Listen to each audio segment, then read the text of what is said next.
our young going to Starbucks and sitting there and taking classes and paying $100. These people can teach these classes. We can do it in this environment so that we integrate the youth and the old. The seniors also have lots of talent.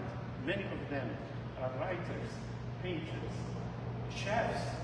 They are good in many things. We want to provide an environment for them so that they can express their talent. We're also going to have programs for the youth, programs for women. We are going to have classes for teaching Surah so that we can bridge the gap between our seniors and young people. We're going to have a new thing, which is teaching conversational Iraqi language.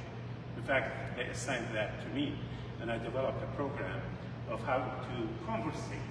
Because many of our people, they go to a restaurant, and they don't know how to order, they don't know how to talk. They go to the airport, they don't know how to express themselves. And as you know, our community is expanding. Our community is expanding in 3 ways. And by the way, 3D was discovered in Babylon.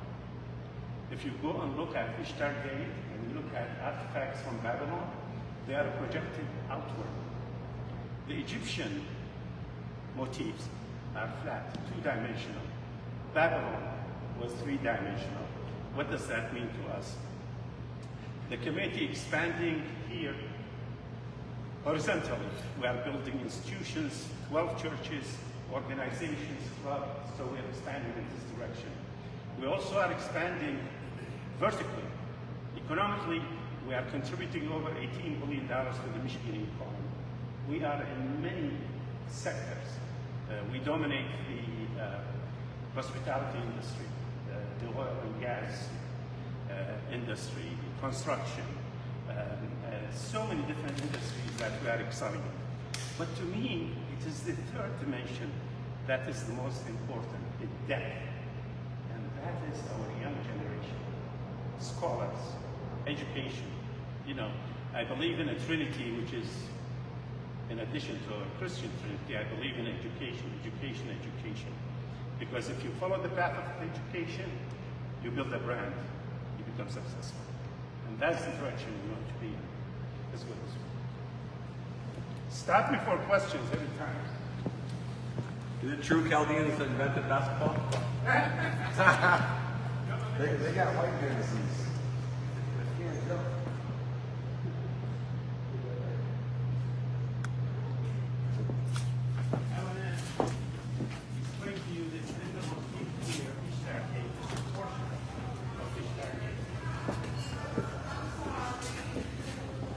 Nebuchadnezzar the Great, the gentleman that we saw the picture of, built the gates of Babylon. This is a very interesting story, and it has mysteries. There are 8 gates for Babylon.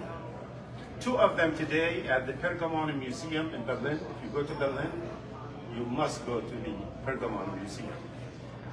The smaller gate, gate number 8, had 130,000 bricks, pieces. The Germans, who were aligned in the 18th century with the Ottomans, were archaeologists. So they took 2 gates from Babylon.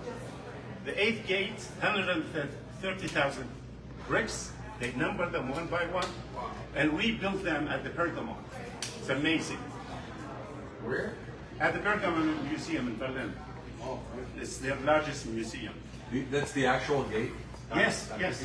Not just the gate and many things. But in addition to that, the second gate, which is the largest that they had here, which Alexander the Great couldn't believe when he saw it, is 320,000 bricks. Also at the Pergamon, but they have not erected it because they don't have a ceiling. I know.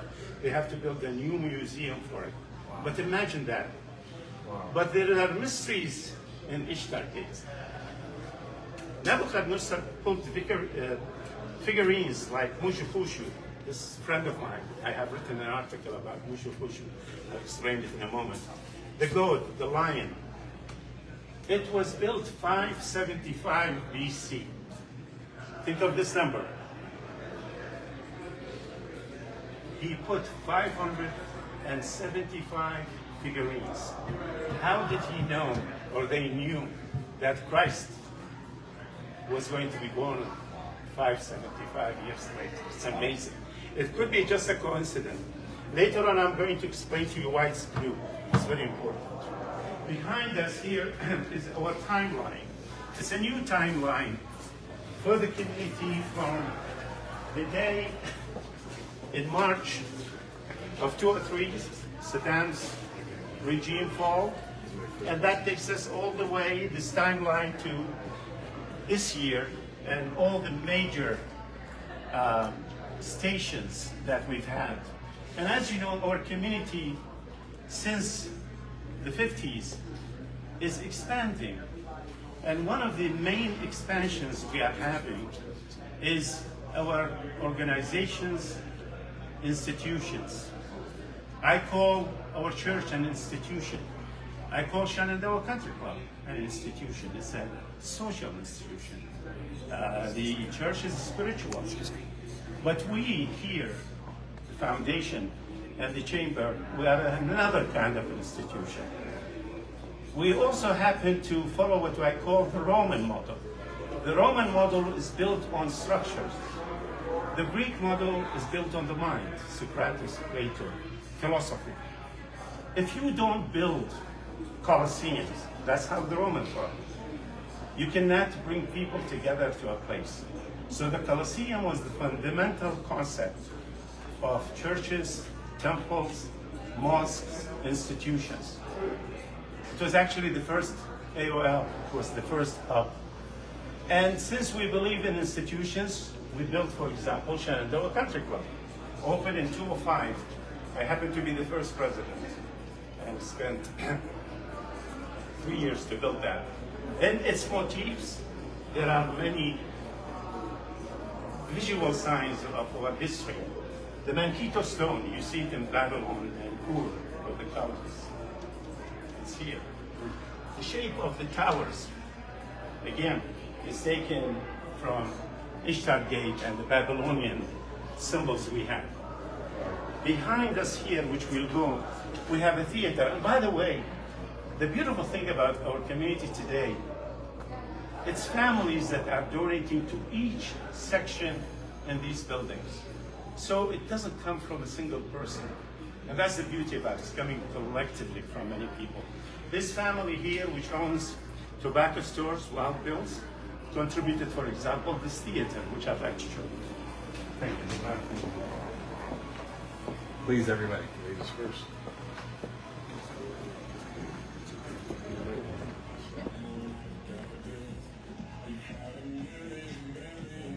Please, come on in.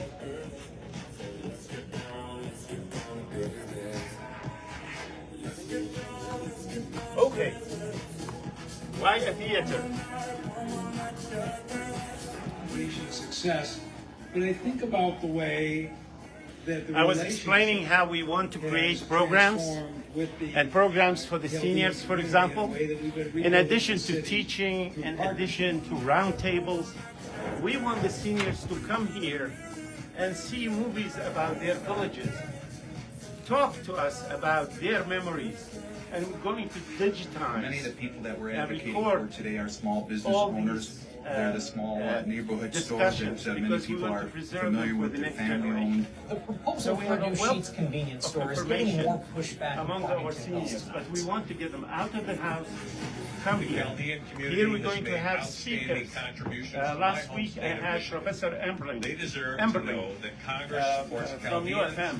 and other He's religious professor and of ethnic archaeology. minorities and When their I showed him the rights building, here told at him about the home and abroad. programs, Many are he said, Chaldeans, I Iraqi will come. Christians who have faced and give incredible lectures here. persecution and challenges So, in recent Iraqi again, I history. go back to that Roman model. If you build it, we will be they able will to show come. Chaldeans here So, and for those around the world. we're going to be pray showing for lots of religious things, and we're freedom, going that to our have God truly speakers. does answer prayers. This way, please. 1.5 million Christians in Iraq, many of them ancient communities of Chaldeans, people who trace their lineage and their ancestors to people who knew the literal apostles of Jesus Christ. I understand we have many members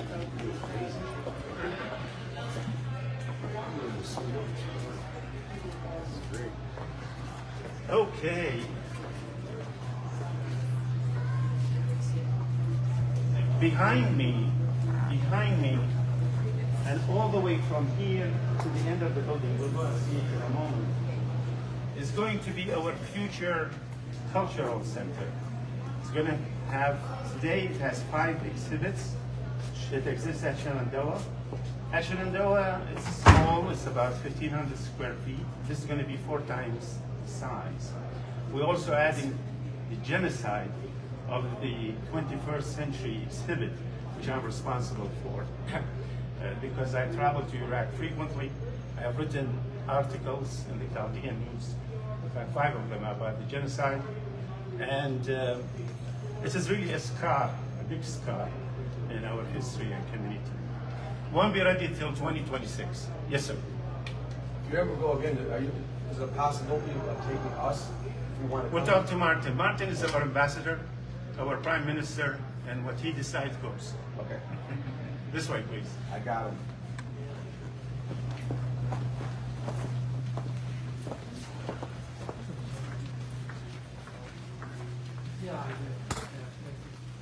This is going to be our education corner.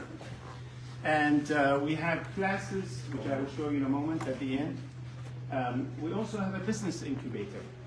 And we have lots of young people who want to learn from our successful businessmen.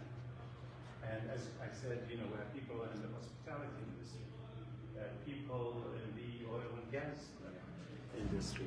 We dominate so many different industries. The cellular industry, the Denhas alone have over 700 cellular stores, so we dominate that market as well.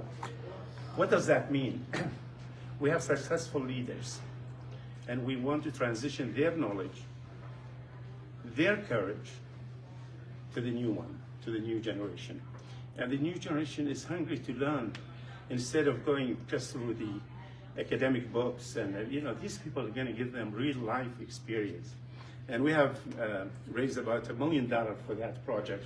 And this is going to be housed in this section here. Jason Major, graduate with us. We'll continue to show you the classrooms and something else.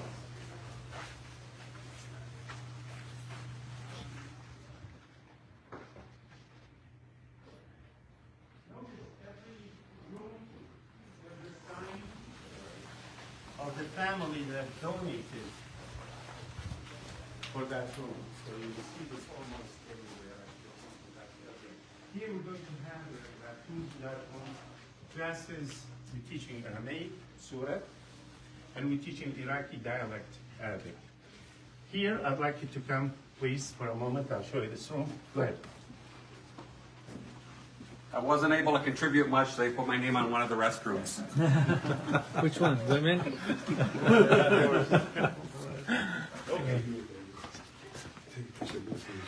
The Sarafa family actually donated for this room.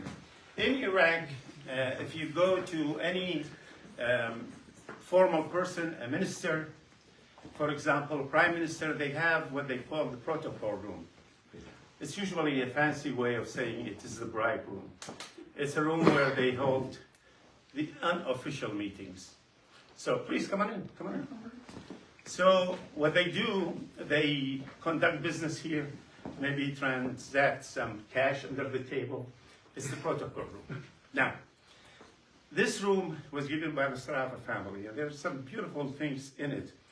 It had 6 sectors to put 6 pictures. 5 of them, you see them. The 6th one is in the room, but I'll tell you about it in a moment. The first picture is very important. King Faisal II, the last king of Iraq, seated on the left, visited the United States in 1952. After World War II, there was a transition in the Middle East from one superpower to the next. The aging superpower was Great Britain. The emerging power was the United States. So there was alliance between many nations with the United States. The king was invited to come here. And there's a beautiful story about that picture. So he learned while he was in New York that there's a Chaldean community here. He said, I must visit the community. They said, it's not in the program. He said, I must visit. So he comes to visit, our people. We didn't even have a hall. We didn't have a church at the time. Wow. So the Lebanese offered the hall, and so you see the Lebanese Consul General there. You see former Governor of Michigan there. You see Mr. Sarafa there. But the most interesting in the picture is not the king. It is Mr. Achu to the right. Mr. Achu was the wealthiest Chaldean in the 50s. He had supermarkets when people didn't have a store. He was a very wealthy man. But he also loved his business and loved controlling it. So he came to the hall late. Which actor, Dr. Mary? Was it Joe? Joe Achu. That's someone who was just asking. Uncle Joe. So he had Euclid and some other market, so which he sold to Master. So there's another history. So he comes late after he counted the money of the supermarket, shut the place, secured the gate. He came in and he looked. There was no seating, 52. There was no seating. He looked, he said, Aymanile, the king was delivering a speech. The king of Iraq delivering a speech in Arabic. So he looked, he said, Aymanile. So the people standing commemorate Uncle Joe. But the king of Iraq is here visiting Yeni speech.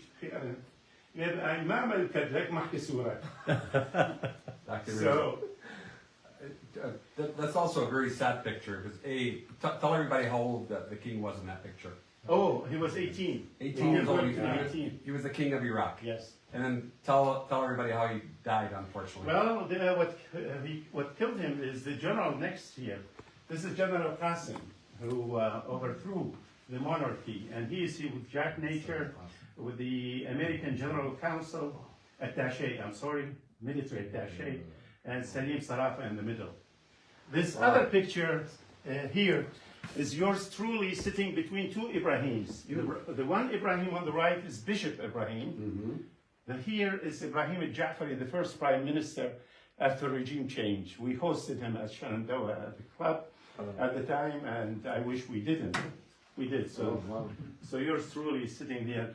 Me and Martin often go to DC. This is with another prime minister, al-Qadami. This is the latest prime minister who visited us at Shenandoah last year, Sudan. Yeah. You notice there is an empty space. Yes. There's a picture right there, behind my picture. Saddam Hussein. There's a picture, pick it up please if you like. This picture was supposed to be here. But you know, our community is a difficult community. When people came to visit, and when I explained to them, they said, no, it's part of history. That's part of history. It is, exactly. Wow. It's exactly. I'm disappointed. Exactly, I mean, and I think He protected us. at some point in time, thank you, Azizi. At some point in time, I think we'll do it. I'd like us to all stand together here, take a picture for history, if you don't mind, please. Are we gonna go up on the wall? Are you paying? Dr. Mary, for the ones that complain about that picture, tell them you could donate to take it down. Well, please. Anybody has a phone, good phone to take a picture? Oh, Japan. By the way, there's something here I didn't mention, but I will mention it on the way out. You notice that this room is dominated by cobalt blue color. It's like your jacket. There's a reason for that. I'll explain to you when we. I need you to get in here somewhere. No, get it. You know, I'm in all of them. I'm in a million of these. There you go. Great job. Great idea, everybody. All right? I can get all of you. All You right. can go back a bit if you want. Nope, this is perfect. I'll do one in portrait mode.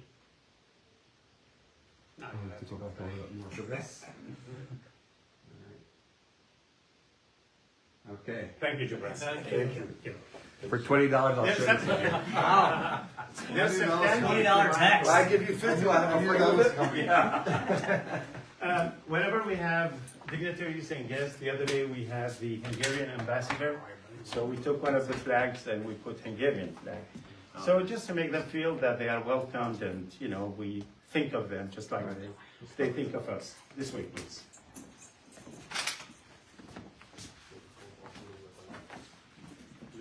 Excellent.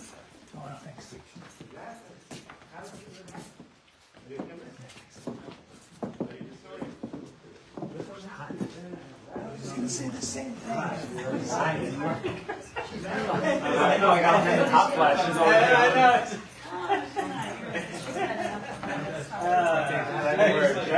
I walked in there, I should have worn it. I didn't. Yeah, I've been in once, but my dad gave me a tour, and it was not like this. No. It was like, That's what it's been like the last couple of days. Morning, of course, my first hand goes out. No, I'm adamant. Oh, you are? You gotta put on the hoodie in the morning. Okay, all right, you're better than me. And then you take it off about noon, and then that sunset's coming out. Yeah. I'm going to. Great weather lately. This is a wall of the donors that donated to Shenandoah Cultural Center. So these are the families that donated to the center when we were here. Started in 205, opened in 207. But we have lots of more donors that are donating to this new center. There is a little bit of noise from It looks like the one in Shenandoah. It is the one. That is the one? The very one. We did two things. We moved this, and we moved the gate, Central Gate, which I'll explain to you in a moment. But I'd like to take you to what I was telling you about cobalt blue and the color blue. So this way, please.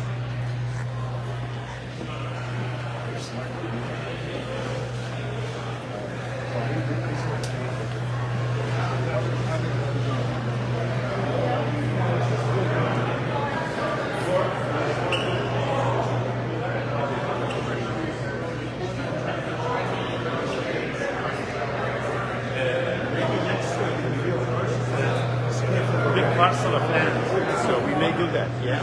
This is